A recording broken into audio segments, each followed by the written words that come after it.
Bonjour à tous. Cette semaine, nous avons décidé de rester dans Nice et de nous focaliser sur la place Masséna. En effet, ici même, dans 20 jours exactement, débutera la nouvelle édition du Nice Jazz Fest. Donc du 23 au 25 juillet, 18 concerts vont avoir lieu sur deux scènes mythiques, le Théâtre de Verdure et la scène Masséna. Alors le festival va se retrouver condensé sur 3 jours pour des raisons économiques, mais la municipalité n'a pas décidé pour autant de rogner sur la qualité. En effet, Sting va ouvrir le bal dès le 23. Il ne donnera qu'une toute petite poignée de concerts en France, dont Nice. Alors évidemment, son nom va impressionner et attirer tous les regards, mais la pléiade d'artistes convoqués aussi. On notera entre autres la présence du phénomène Lola Young, du guitariste Birelli Lagrène, ou encore du groupe difficilement prononçable pour moi, Samandé, bref, qui marie à merveille le jazz au groove caribéen. Tout le programme est disponible sur le nicejazzfest.fr.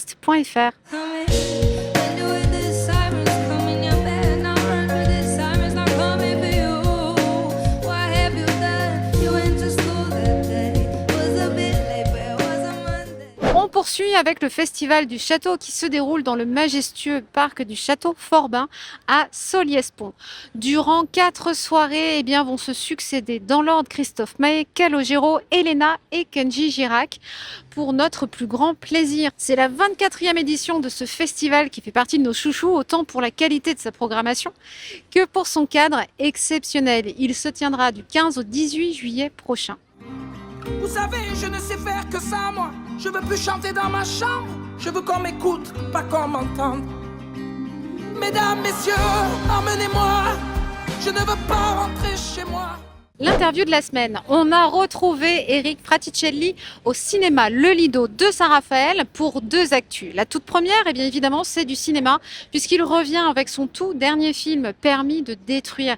Vous pouvez le voir depuis mercredi au cinéma, même si, dans notre sud adoré, on a été un petit peu ses chouchous, puisqu'on a pu le découvrir une semaine avant tout le monde. Ce n'est pas exactement la suite de Permis de construire, mais plutôt un nouveau volet.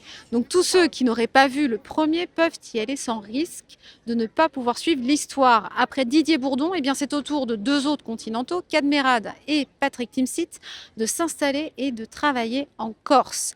La deuxième actu dont on voulait vous parler, c'est aussi son retour sur scène pour y fêter ses 30 ans de carrière. C'est en effet là qu'on l'avait découvert au tout début, en duo, puis en solo, avec son personnage de Pido. Pour ça, il s'offre les plus grandes salles de la région, le 16 décembre à Avignon, le 30 janvier 2027 au Palais Nicaïa de Nice, le 4 février 2027 au Zénith de Toulon et le 5 février au Dôme de Marseille. Ça va être compliqué. Dans cette bagnole, il y a moins de gaz que dans un briquet. 1, 2, 3.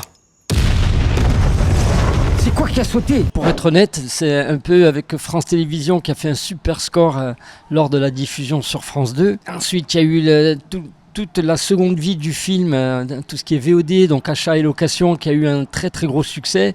Donc tous ces acteurs économiques, artistiques aussi, mais se sont dit pourquoi pas continuer l'aventure. Et voilà, donc c'est eux qui m'ont plutôt soumis l'idée de me pencher là-dessus. C'est venu comme ça. Ça fait 30 ans que je rigole un peu avec la Corse, on va dire. Je suis corse, bien sûr.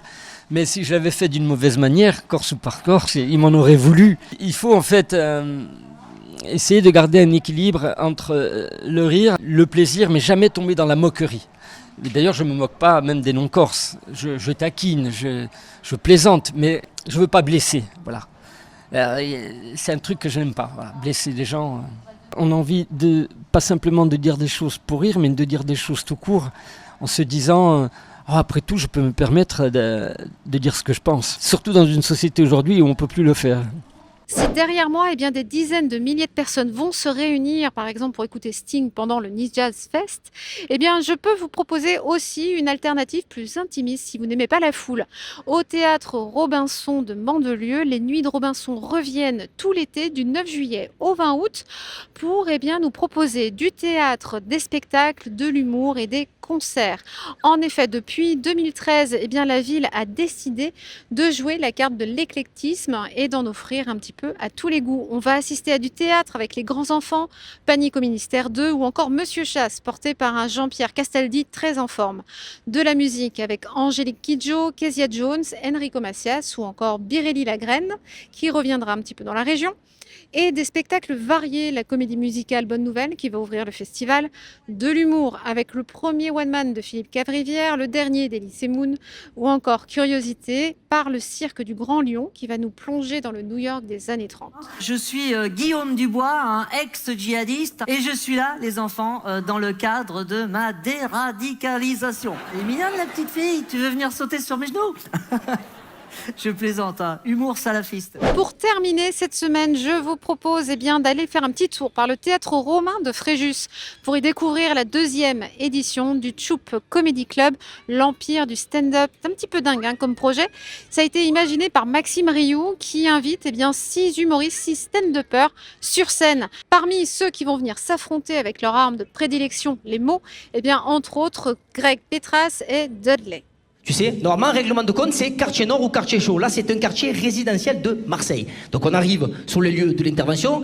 On est accueilli par le papa qui nous dit que c'est pour son fils qui est dans la chambre, qui apparemment s'est mis de balle.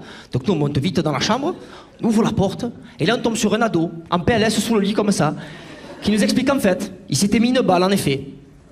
Mais, de ping-pong, dans le nuts.